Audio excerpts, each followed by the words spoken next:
This is Volume 4 of my American road trip series, in which I'm narrating one scary story from every US state. Be sure to check out the first 3 parts if you haven't already. Don't worry, you can do it after this video. You don't have to watch them in order. Thank you to everyone who's emailed in their stories thus far, and a big thank you to Let's Read as well for lending his voice in this episode. Be sure to check out his channel via the link in the description below.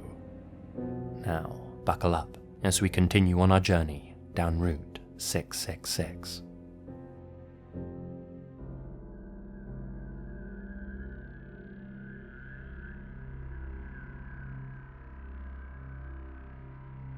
I have thalassophobia.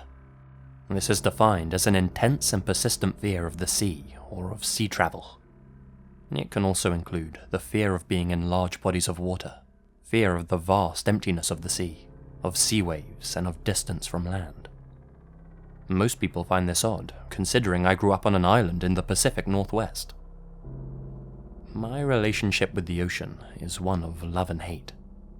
I find it beautiful and mysterious and terrifying all at the same time.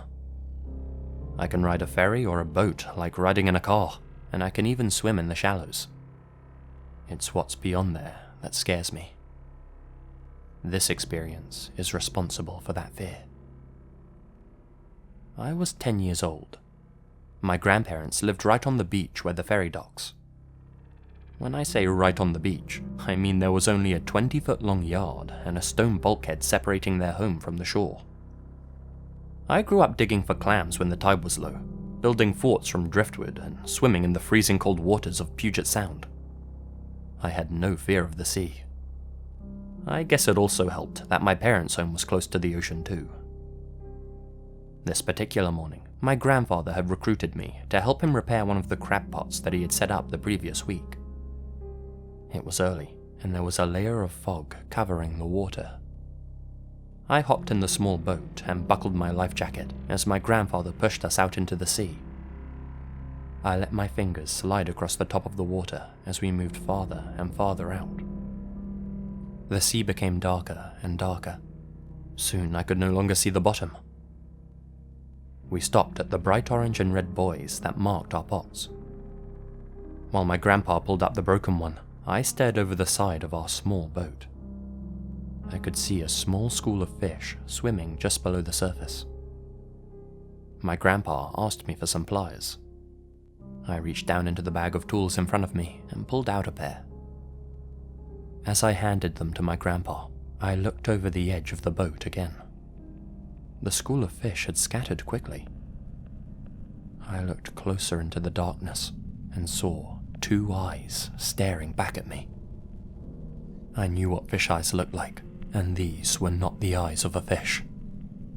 They looked human. They were large and wide, and they were coming closer, rising from the depths of the water.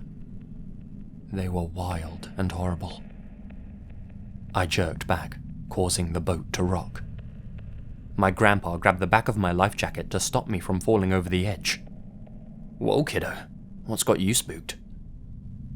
I pointed into the water and just said, "Eyes."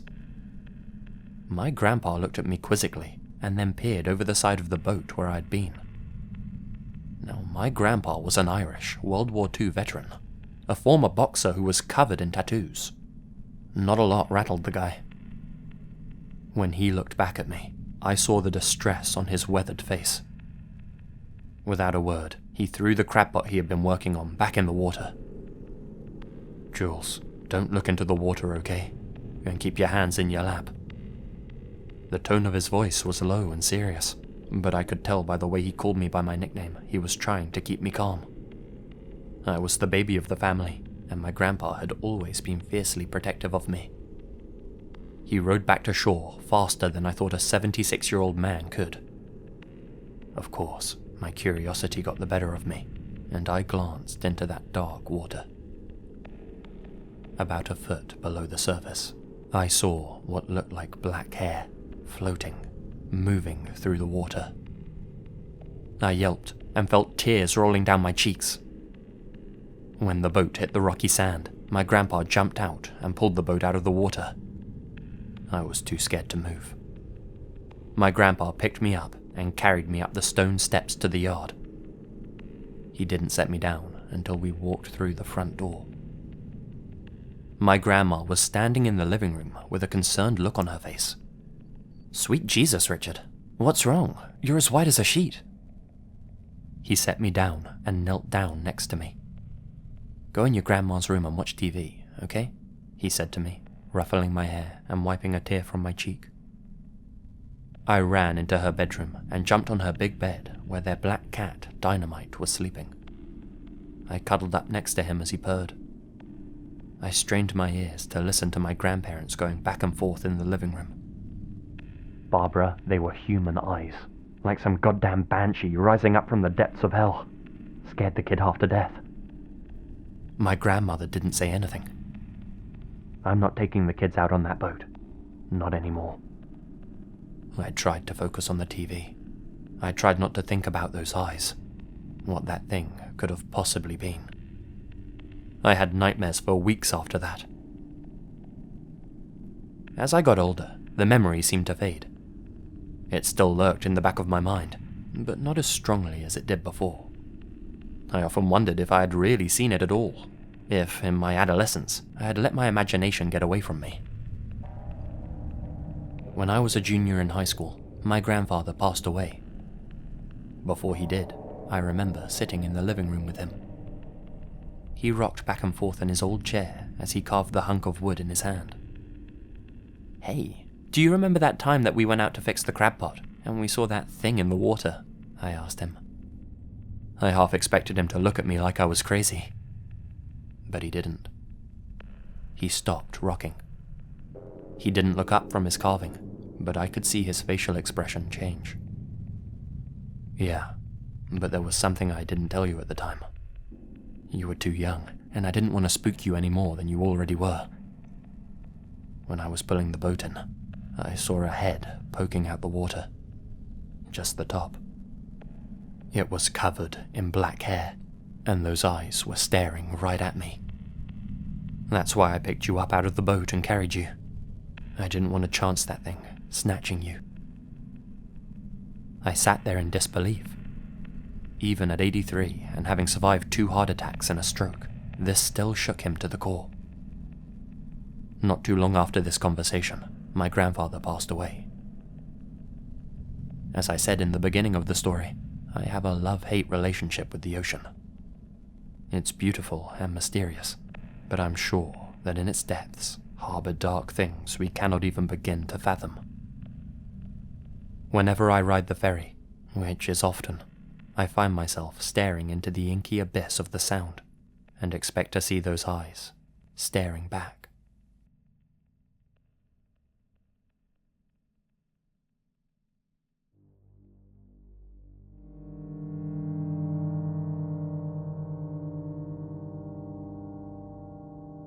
I was just a kid when this happened, growing up near Salem, Massachusetts.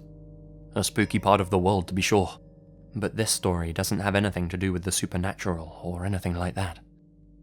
This is one of those experiences that goes to show real life is far darker.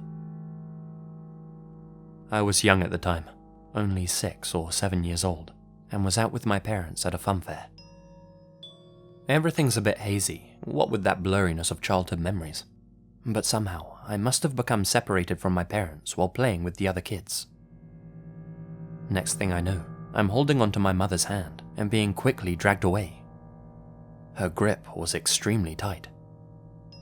Initially, I'm focused on trying not to trip over, my little legs struggling to keep up with her fast pace. When I regained my balance, I looked up at my mum to see what the hurry was all about. That's when I see it wasn't my mum holding my hand. It was some woman I had never seen in my life, with big, round sunglasses on, despite the fact it was a grey, cloudy day outside. A big summer hat sat atop her head. A man walked fastly alongside her, also wearing sunglasses and a baseball cap. Neither of them said a word, not to me or each other. For whatever reason, be it because I was scared or confused, I didn't cry out for help. Next thing I know, we're walking in the parking lot, approaching their vehicle. The man goes to unlock the door, and something finally clicks in my head that I need to get away right now.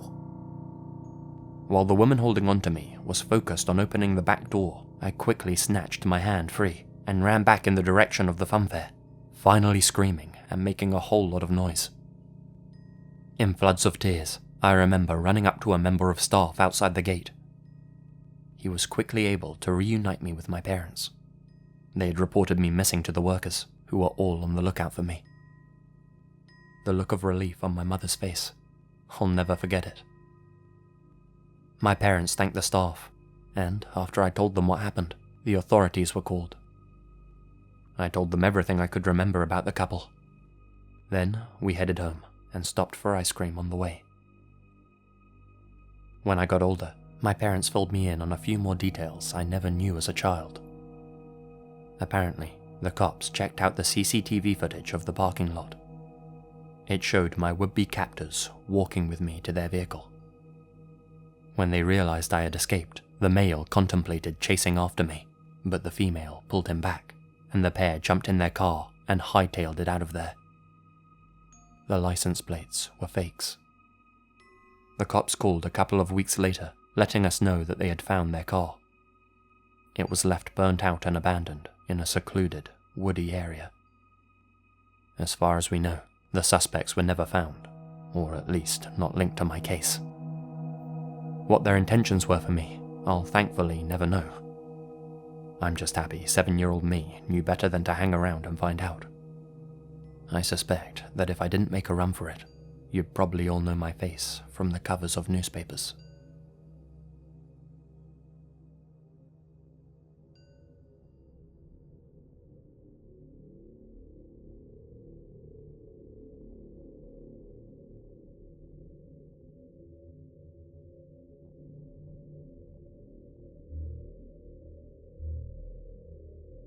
Growing up as a kid in small-town Maine, I always had to walk past this creepy old house on my way back from school.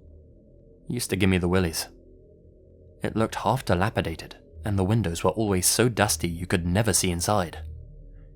The lights were always off, and I never got the impression that anyone actually lived there. It was like the quintessential haunted house that you see in a cheesy horror movie. Twice a day, 5 times a week, I speed-walked past that old house. It just had this horrible aura about it. Bad mojo, no bueno. It was summer at the time this happened. I forget how old I was, maybe 12 or 13. School had just finished, and I was walking back to my place by myself. I inevitably get to the old house, and for the first time ever, I saw somebody exiting the property. A man who looked to be in his mid-70s, dressed completely in black, like he was heading to a funeral or something. He had slicked back, medium-length white hair, wrinkles as deep as the Grand Canyon all over his face. He was in the process of walking out the front gate when he stopped me. Afternoon, young man. Good afternoon, sir. Out for a stroll by yourself, huh? Just heading home, sir. Heading back to your house, is that right? Your parents are expecting you, I suppose. An awkward pause followed as he just stared at me. Your house doesn't look anything like that, does it? He motioned to the old, rotten house behind him. Oh, no, sir. Not as, old. Do you live here? The old man laughed, seemingly to himself, exposing his brown, crooked teeth. That smile stayed on his face for the rest of our conversation. Not quite. Though I've been here many, many years now. Weird, I thought. What kind of answer was that? So what? You're like the gardener or something? The man cackled again. I like you, son. So I'm going to tell you something I wish somebody told me a long time ago. Never go inside that house, no matter what. Why? I asked. That's the maze house. It's a labyrinth. What's that mean? It means if you go in, you'll almost certainly end up getting lost. It's much bigger on the inside with hundreds of floors, thousands of rooms, and hallways that go on for miles. Some people never find their way back out of it again. Hell, I wandered in as a young man, only just found my way out now. Decades I've been lost in there. All my little friends I was with didn't make it. Lost them years ago. They're still in there, somewhere. But I kept going. He took a deep breath of the fresh air. It's good to finally see another person again. I figured the old man was just going a little cuckoo. Obviously, I was a little too old at this point to believe such nonsense, but I remained polite and nodded along to the old man's story. So, you'll stay away, right? Promise me that. I'd hate to think what might happen to you in there. Yeah, of course, mister. There's a good boy. And with that, the old man hobbled on down the road to who knows where, still laughing to himself as he went. I made my way home and told my parents about the old geezer and his story, told them about the so-called maze house. Sounds like a nut job, they said. Make sure to stay away from him. The years rolled by, and in time, I forgot about the old man and his wild tale. It wasn't until they started demolishing that house that I remembered the encounter and remembered what he had told me. It gave me a good laugh. A good laugh, that is, until the news came out. While taking down the old house, one of the demolition men found something in amongst the ruins. The top of a human skull, nestled in the debris. Phone calls were made, and the authorities came to check the discovery. Unfortunately, that wasn't all they found. In total, the skeletal remains of 3 children were found in the house's foundation. When I heard this, my thoughts turned to the old man I met years ago. Did he know something about those bones? Worse yet, was he the one who put them there? Had he concocted some story about a maze-like house as some kind of sick joke, or even a clue about his crimes? I asked my parents if they remembered me telling them about the old man, if they remembered who he was. They were completely confused, and didn't recall me telling them any such story. Nor did they recall any old man who had lived in that house. As far as they knew, it had been abandoned since we moved to the area. And they were right. There was no record of anyone living in the so-called maze house for decades. It really was abandoned. As far as I know, nobody in my town remembers that old man. None of the local newspapers reported about him. The identities of the 3 skeletons remain unknown, though experts believe they had been in the foundation since at least the 50s, maybe even the 40s. Nothing more has ever come of the case. No leads at all. Nothing. In fact, it's hardly been reported on at all, seeing as everyone assumes these bodies have been there for years and years and years.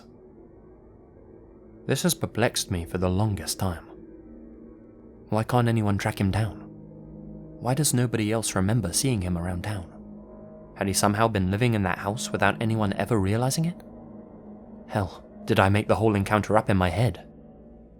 Or maybe, was there really something paranormal about that house? Whatever the case, I'm just glad he told me to stay away and didn't invite me in.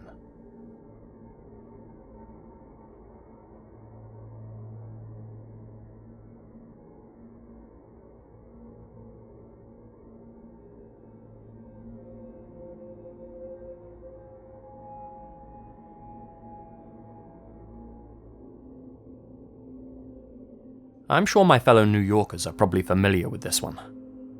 Over here on Staten Island, we have, or should I say had, a well-known urban legend. I grew up here in the 1980s, and during my childhood, I would routinely hear stories about an evil figure called Cropsy.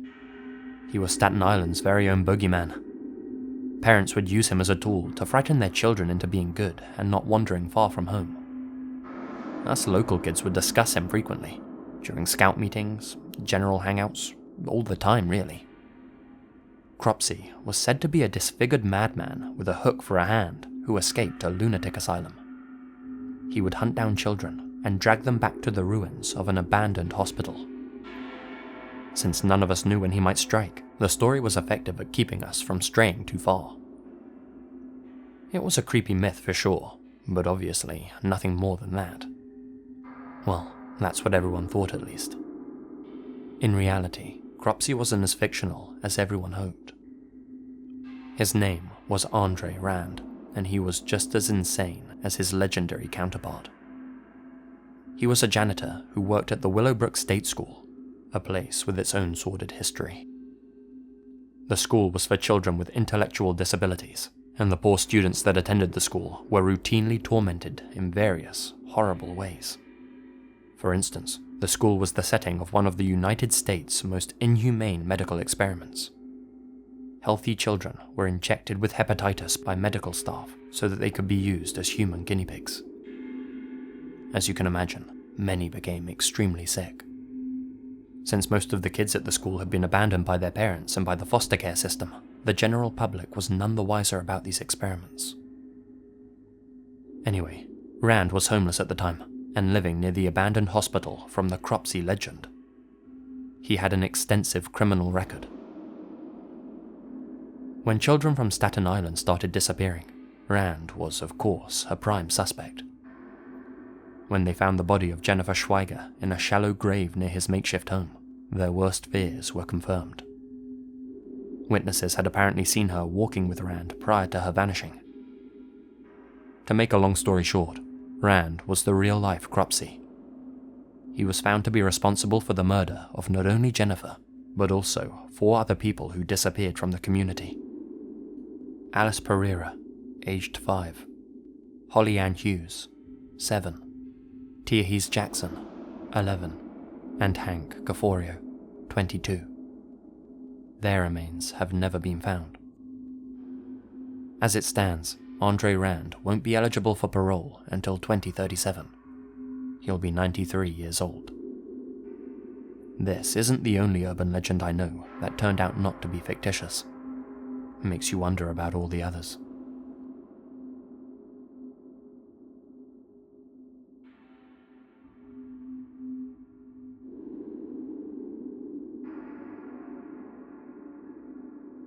I live in a town that's about 30 minutes east of Louisville and is what's considered a rural community. Where I live at, hunting is a very big deal, and almost everyone has been at least once. I myself am an avid deer hunter, and have been since I was 10. My first time out was about 8 years ago. I was with my dad on our farm, and lo and behold, within 30 minutes of opening morning, I had killed my first deer. That afternoon, I accompanied my dad into the woods as he was hunting for his deer for the season. Being 10, I had no choice, because he didn't want me left alone at our house. For those of you who have never been deer hunting, you're always supposed to wear a bright orange vest so that you can be seen by other hunters. While I was sitting with my dad in the woods, he fell asleep next to me with his rifle at his side. Being an antsy 10-year-old, I was really bored and had nobody to talk to. So I just started looking around. I looked ahead and noticed a man walking along. He wasn't wearing orange like he was supposed to be, and wore clothing that looked really out of date, like old farmer's clothing. He had black hair and a long black beard. He kept walking and never noticed me or my dad, and so I just kind of put that memory into the back of my mind. That is, until about 3 months ago. I was deer hunting by myself on that part of the farm again. I was walking with my rifle to where I had seen that man so many years before, when I tripped and fell forwards. I got up and looked at what I had tripped on, and noticed a low headstone on the ground. It was very old and faded, but the only thing written on it was, "Unknown, deceased, 1899. I then spun around to keep walking, but saw something that has scarred me to this day. 10 feet in front of me was the same man I saw all those years ago, hanging from a tree by a noose. Same clothes, same hair, same beard. his head slumped to the side, lifeless. I screamed and ran for it, absolutely terrified. I told my dad, and he went to check it out. He came back half an hour later and said there was no dead body, but he did see a headstone. That was impossible. I knew what I'd saw. I was creeped the hell out and too scared to sleep that night. The next day, I went to my local library and did a lot of research on the area. Eventually, I came across an article in an old newspaper, dated July 7th, 1899. The article talked about an unidentified man who hung himself on a family farm and no one had come forward to claim the body. It said they buried him next to the tree where he killed himself. Next to the article was a picture of that same man's body in a coffin. Old farmer clothes, black hair, long beard. Since then, I haven't been back in those woods.